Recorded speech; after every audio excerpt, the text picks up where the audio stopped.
Ça y est, c'est certainement le bon moment pour le Bitcoin. Le Bitcoin est en train de changer de direction, les indicateurs sont en train de se retourner. Attention, est-ce que c'est exactement maintenant qu'il faut acheter le Bitcoin ou est-ce qu'il faut encore attendre peut-être une prochaine correction? Bah écoutez, je vous propose de voir cela ensemble dans cette vidéo d'analyse sur le Bitcoin. C'est parti!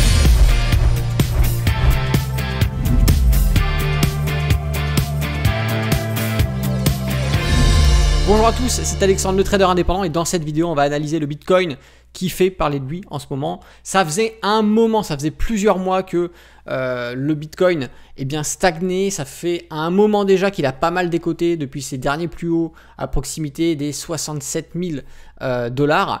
Et bien aujourd'hui, peut-être est-ce la fin de cette longue attente qu'avaient la majorité des investisseurs en crypto-monnaie, et peut-être qu'on va avoir justement ce fameux retour. Je vous propose que l'on analyse clairement un petit peu ce graphique, comme ça on se fera tous notre propre idée, et puis bien évidemment je vous donnerai moi mon avis personnel, ce que je pense exactement de cette crypto.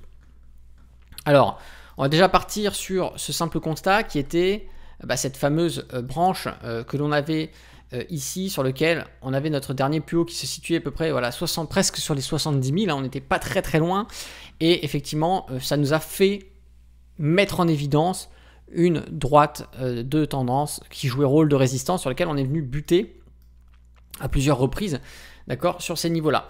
Ce qui s'est passé, c'est qu'à l'approche d'ici, on a fait justement cette fameuse cassure avec le pullback, retour sur cette droite de tendance avant de stagner et enfin de repartir à la hausse. Ça, c'est pour simplifier le mouvement. On avait d'autres mouvements intérieurs également qui pouvaient jouer rôle de frein sur une reprise haussière. On avait cette fameuse droite de tendance que l'on avait ici, sur lequel on avait construit une résistance, d'accord, et qu'on a eu du mal à casser. Une fois qu'on a cassé ce niveau-là, c'est à peu près ici qu'on a eu ce fameux fucking range qui venait nous poser problème. Mais on est encore dans ce fameux fucking range, tout simplement parce qu'on n'a pas cassé les derniers plus hauts qui arrivent ici sur les sommets. Donc actuellement, on est en pleine approche d'une résistance, mais les éléments sont favorables. Et je vais vous expliquer pourquoi. Ils sont favorables déjà parce que on a fait pas mal de cassures de droite de tendance, d'accord. On a cassé cette droite de tendance, d'accord, ici. On va avoir également une droite de tendance qui s'était dessinée sur ces niveaux-là. Voilà. On a cassé donc la deuxième droite de tendance sur ces niveaux-là et la troisième droite de tendance sur ces niveaux-là. Donc ici, on a quand même en quelques mois un enchaînement de cassures de droite de tendance sur des hautes temporalités. Quand on casse des droites de tendance qui jouent rôle de résistance, ici c'est le cas, on va avoir justement ce phénomène où on va commencer à rassurer la psychologie des gens qui vont se positionner en achat. Et on va commencer, ceux qui faisaient des ventes à découvert ou qui liquidaient leur position vont commencer à se dire, mince, on commence à casser à la hausse des niveaux importants, des éléments techniques. Est-ce qu'il ne serait pas grand temps de changer sa psychologie, de partir sur une psychologie d'achat? C'est tout à fait ce qui est en train de se passer actuellement sur le Bitcoin. On va voir un dernier élément, et je vais tout simplement, vider, supprimer les dessins, cette fameuse divergence, d'accord, que l'on avait ici, et que l'on a là, ok. Donc là, c'est une divergence haussière qu'on a bien travaillé, et là vraiment on a cette validation qui est très forte. Donc attention, divergence, validation, ça veut pas dire qu'il faut acheter, ok, mais ce sont des éléments. Et quand on met tous ces éléments bout à bout, les cassures de cette droite de tendance qui jouait rôle de résistance, 1, 2, 3, la divergence haussière qui est présente et qui fait plaisir, et surtout, toute cette période-là, toute cette période ici-là, d'accord, on a eu la baisse, on regarde que majoritairement, les chandeliers se trouvaient sous notre nuage Ichimoku. On a eu, à un moment, c'est vrai, une tentative de sortie par là, d'accord, avec une réintégration qui s'est faite, effectivement, assez rapidement. C'est superposition de cette zone de résistance de travail, d'accord. En fait, on a simplement rebondi dessus.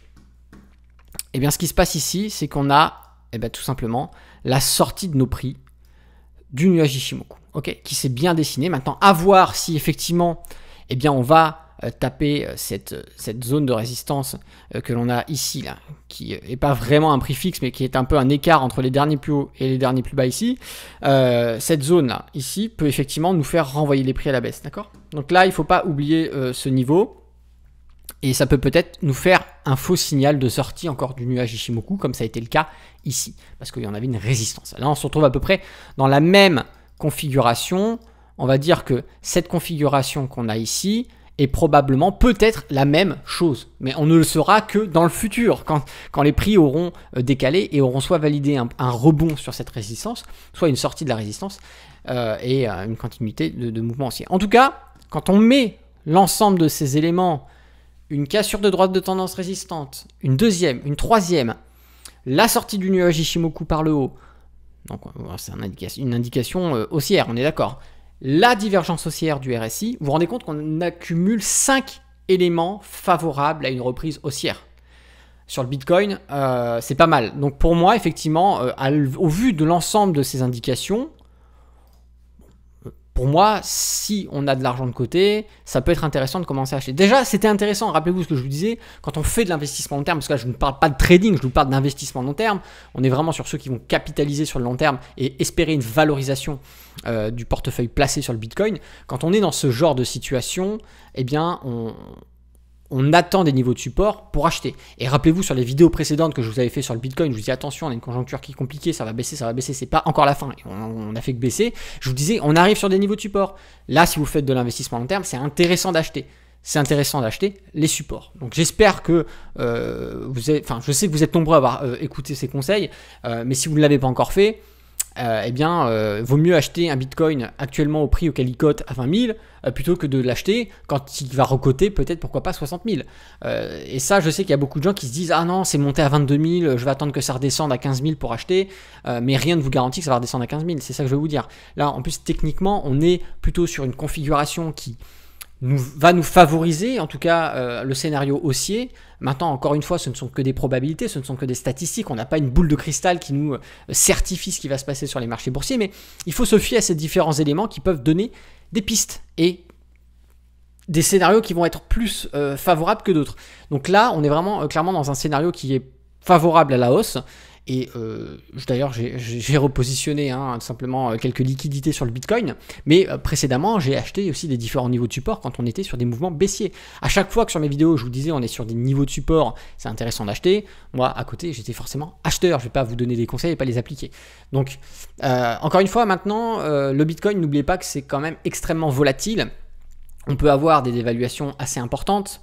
La régulation n'est pas ce qu'elle est sur les actions, même si effectivement on va avoir des actions qui vont parfois dévisser ou pumper aussi fortement que les cryptos. Mais n'oubliez pas que la crypto-monnaie ne doit pas être votre investissement principal. Ça doit être une petite partie de votre portefeuille. On doit rester quand même sur des choses assez solides. On va rester sur les classiques, donc le marché boursier classique, actions, contrats obligataires, ETF, immobilier. De l'immobilier, mais l'investissement des crypto-monnaies ne doit pas être 70% de votre portefeuille d'investissement. C'est-à-dire si vous n'avez jamais fait d'investissement dans votre vie et que tout ce que vous le mettez dans le Bitcoin ou dans d'autres crypto-monnaies, vous prenez un risque énorme. Vous êtes en gros un joueur de casino et vous espérez faire le gros lot en misant tout sur un seul actif, c'est une erreur. Voilà. Donc n'allez pas faire all-in avec toutes vos économies sur le Bitcoin parce qu'on est en train de se retourner et de repartir haussier sur le Bitcoin. Ce serait bête, voilà, on n'est pas à l'abri demain de quelqu'un qui arrive à pirater finalement la blockchain et à empêcher son bon fonctionnement. Donc là, ça ferait dévaluer, même si je sais qu'aujourd'hui, il y en a plein qui disent non, c'est impossible, la blockchain, c'est inviolable. Il faut savoir qu'informatiquement, rien n'est inviolable, d'accord ? Donc, il y a toujours un risque, il faut le garder en mémoire. Et la régulation qui est faite aujourd'hui des crypto-monnaies, en cas de problème de ce genre, d'un piratage, d'une destruction de blockchain, d'un vol de crypto, vous ne récupérerez jamais ce qui vous a été volé, ce qui a été perdu. C'est ça qu'il faut bien comprendre. Contrairement à l'investissement boursier classique, les actions, les contrats obligataires, les ETF, il y a les assurances, il y a les États, il y a les banques centrales qui sont là au secours de ce type d'investissement.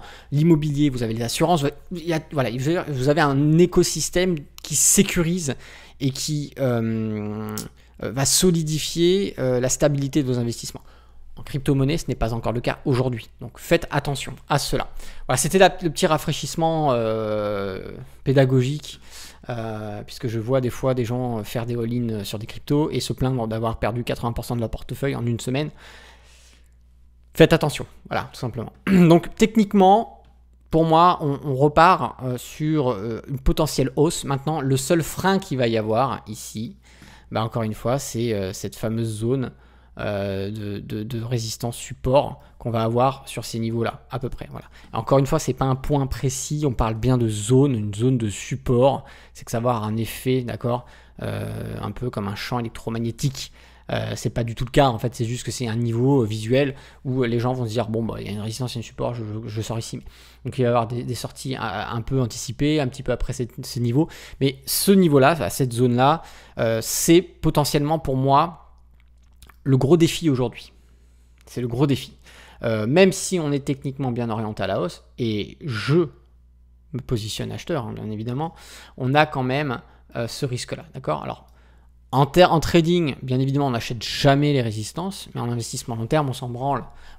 Si on veut optimiser, on va chercher les supports. Et d'ailleurs, on a bien optimisé parce qu'on avait des supports ici qu'on a acheté. On a eu des supports là où on a acheté. On a eu ces supports ici où on était acheteur également. Donc, on a un prix de revient unitaire qui a bien baissé avec les mouvements baissiers. Quand on était sur ces supports-là, on achetait bien évidemment. Ici également. Donc, le cadre d'un investissement long terme, on adopte une stratégie, une façon d'investir qui est totalement différente du trading, bien évidemment. Ce sont deux disciplines différentes, même si elles sont complémentaires. Donc, acheter sur ces niveaux-là, c'est pas une erreur, d'accord, mais c'est pas l'optimiser. C'est pas optimiser votre point d'entrée. Mais moi, je rentre quand même parce que j'ai déjà suffisamment optimisé le point d'entrée en achetant les différents supports.